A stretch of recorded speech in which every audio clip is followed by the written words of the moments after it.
బుచ్చిరెడ్డిపాలెం మండలం జొన్నవాడలో వెలసి ఉన్న శ్రీ మల్లికార్జున స్వామి సమేత కామాక్షి తాయి ఆలయ బ్రహ్మోత్సవాలు ప్రారంభమయ్యాయి. శనివారం రాత్రి అంకురార్పణతో అర్చకులు బ్రహ్మోత్సవాలను ప్రారంభించారు. పవిత్ర నదీ జలాలు, పుట్టమట్టి తీసుకొచ్చి అర్చకులు ప్రత్యేక పూజలు నిర్వహించారు.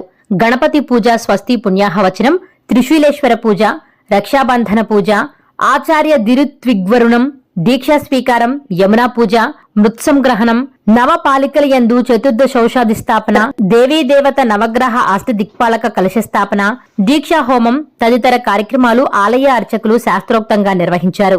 ఈ కార్యక్రమానికి ఉభయకర్తలుగా నెల్లూరు వాస్తవ్యులు కొండా మల్లికార్జునరెడ్డి, లక్ష్మీ దంపతులు, వెంకట్రాం, వైష్ణవి దంపతులు వ్యవహరించారు. ఈవో శ్రీనివాసరెడ్డి ఆధ్వర్యంలో ఉత్సవ కమిటీ పర్యవేక్షణలో ఈ కార్యక్రమాలు జరిగాయి.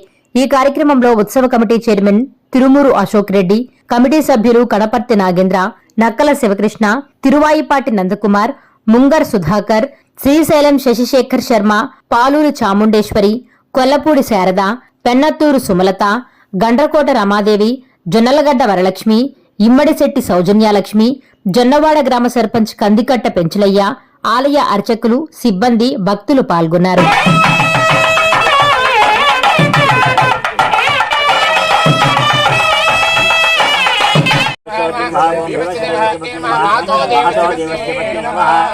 सर्वतीर्थराजदेवताभ्यो नमः। परिमलमन्त्र पुष्पाक्षतां समर्पयामि।